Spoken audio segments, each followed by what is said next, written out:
सो दोस्तों, यदि आप लोग भी लेना चाहते हैं 48,000 रुपये सरकार से और ये पैसे हैं जो कि सभी स्टूडेंट्स को मिलेगा, तो आइए जानते हैं इसके बारे में कि इसकी पूरी प्रक्रिया क्या होने वाली है और यह किसको किसको मिलता है, इसका ऑनलाइन करने का प्रोसेस क्या होता है। तो सबसे पहले हम लोग ये समझेंगे कि एनएसपी स्कॉलरशिप का मतलब क्या होता है। तो एनएसपी का मतलब ही होता है, यहाँ पे देख सकते हैं, तो इसका मतलब ही होता है कि नेशनल स्कॉलरशिप पोर्टल, देख सकते हैं। अब इसके बाद हम लोग समझेंगे कि एनएसपी पोर्टल ये है क्या। तो इसके बारे में समझेंगे कि एनएसपी भारत सरकार का एक ऑनलाइन पोर्टल है जहां की विभिन्न केंद्रीय और राज्य सरकार की छात्रवृत्ति यानी कि स्कॉलरशिप योजनाओं के लिए आवेदन किया जाता है। इसी पोर्टल से आवेदन सत्यापन और छात्रवृत्ति की राशि सीधे बैंक में भेजी जाती है। यानी कि यह एक प्रकार का पोर्टल है जहां से कि सभी स्टूडेंट लोग हैं जो कि आवेदन करते हैं और यदि उसका आवेदन है वह सत्यापन हो जाता है तो उसका पैसा है वह आपके डीबीटी के माध्यम से आपके खाते में डायरेक्ट भेजी जाती है।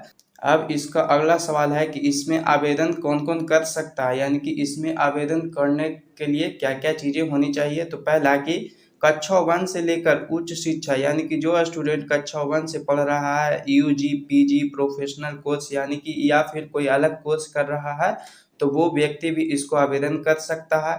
अगला कि SC ST OBC EWS minor और जनरल वर्ग के पात्र छात्र, यानी कि इन सभी कास्ट के अंतर्गत जो भी छात्र छात्राएं आते हैं वे सभी आवेदन कर सकते हैं।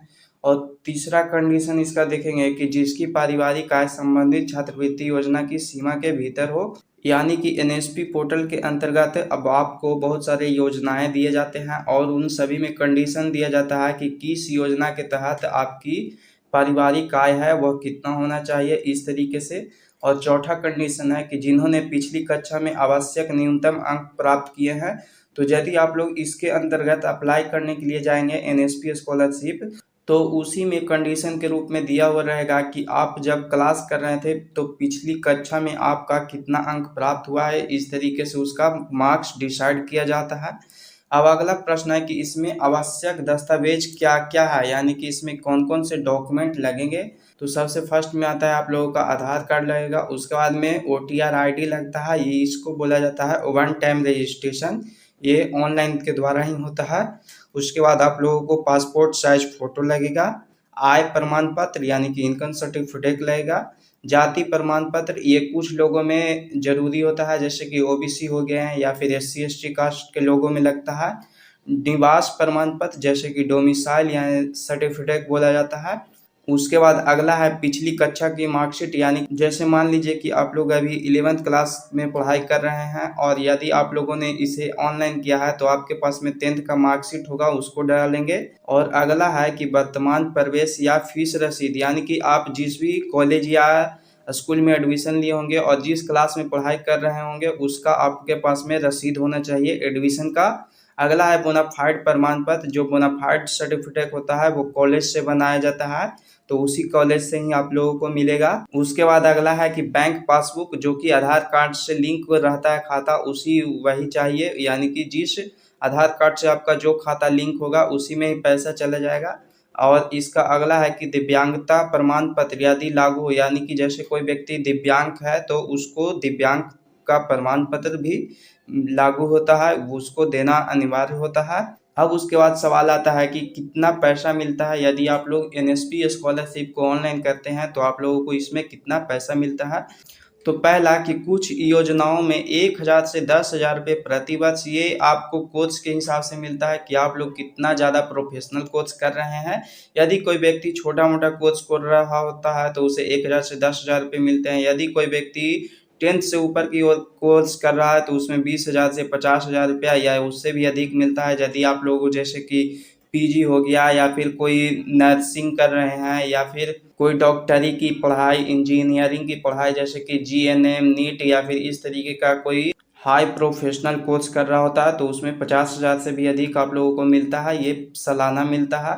उसके बाद की कुछ योजनाओं में ट्यूशन फीस और मेंटेनेंस अलॉटमेंट भी मिलता है। तो जैसे क्या होता है कि कितने स्टूडेंट होते हैं वो 1 से 5 के बीच में क्लास कर रहे होते हैं और वे लोग भी इसमें अप्लाई कर देते हैं, तो उनको सिर्फ ट्यूशन फीस और जो मेंटेनेंस का खर्चा होता है जैसे कि बुक का, ड्रेस का, ये सभी पैसे उसको मिल जाती है।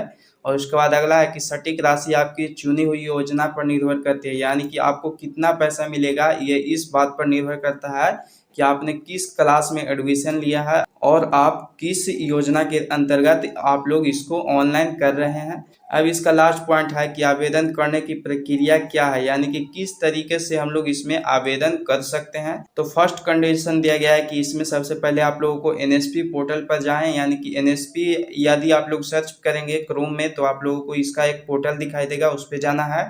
उसके बाद फिर वन टाइम रजिस्ट्रेशन जो होता है OTR उसको करना है।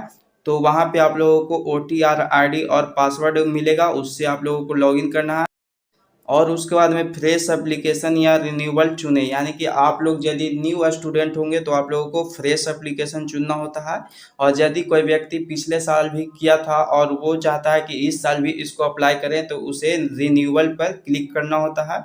उसके बाद में अपनी शैक्षणिक जानकारी भरें, यानी कि आप लोगों को अपने शिक्षा के आधार पर ही आपको जानकारी भरनी है, यानी कि आप लोग अभी किस क्लास में हैं और कौन सी कोर्स की तैयारी कर रहे हैं, इस तरीके से। अगला है कि पात्र छात्रवृत्ति योजना चुने, आप लोगों को उसमें देखना होगा कि आप लोग उस छात्रवृत्ति लेने के योग्य हैं या फिर नहीं, इस तरीके से।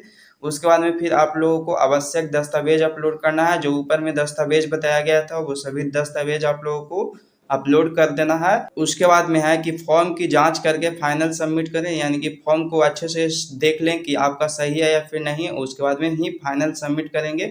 उसके बाद है कि स्कूल कॉलेज द्वारा सत्यापन के बाद आवेदन आगे भेजा जाता है, यानी कि आप लोग यदि स्कूल से ऑनलाइन कर रहे होंगे या फिर कॉलेज से ऑनलाइन कर रहे होंगे तो जैसे ही आप लोग इसको ऑनलाइन कर देंगे उसके बाद में आप लोगों को एक कागज़ निकलता है, उसे कॉलेज में देना होता है और वे कॉलेज वाले होते हैं जो कि इसका सत्यापन करते हैं कि हाँ ये हमारा ही स्टूडेंट है। और उसके बाद सारे डॉक्यूमेंट आप लोगों को कॉलेज में जमा करना होता है और जब वो वहाँ से कॉलेज वाले सत्यापन कर देते हैं तो उसके बाद में ये आगे चला जाता है डिस्ट्रिक्ट मिनिस्ट्री के पास, जहाँ पे कि इसका स्वीकृति मिलता है और उसके बाद में फिर डीबीटी के माध्यम से आपके खाते में पैसे भेज दिए जाते हैं। डीबीटी का मतलब होता है कि आपका आधार कार्ड है वह खाते से जिस भी बैंक खाते से लिंक होगा उसी में ही पैसा जाएगा।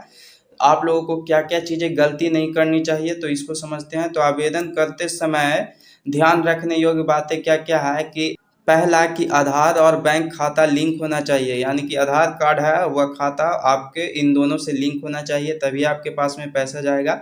दूसरा कि सभी दस्तावेज स्पष्ट और सही होने चाहिए, यानी कि यदि आप लोग कोई भी डॉक्यूमेंट को अपलोड करते हैं तो उसको अच्छी तरीके से स्कैन करें और किसी भी तरीके का गलत या फर्जी डॉक्यूमेंट को अपलोड ना करें। और तीसरा कि अंतिम तिथि से पहले आवेदन करें, ऐसा नहीं कि जब डेट इसका समाप्त हो जाए तब आप लोग इसका आवेदन करेंगे। तो यही था इसका जानकारी, यहाँ तक आप लोगों को मिल चुका होगा। तो धन्यवाद, आशा है कि यह जानकारी आपके लिए उपयोगी सिद्ध होगी, यानी कि आप लोग इसका लाभ जरूर से जरूर उठाइएगा। शिक्षा ही सफलता की कुंजी है। और यदि आप लोग ये जानना चाहते हैं कि इसका ऑनलाइन अप्लाई कैसे करते हैं तो उसका भी एक फुल डिटेल वीडियो मिल जाएगा, तो आप लोग कमेंट कर दीजिएगा, उस पर भी मैं एक वीडियो बनाकर जल्द ही अपलोड कर दूंगा। तो मिलते हैं फिर हम लोग नेक्स्ट वीडियो में। जय हिंद, जय भारत।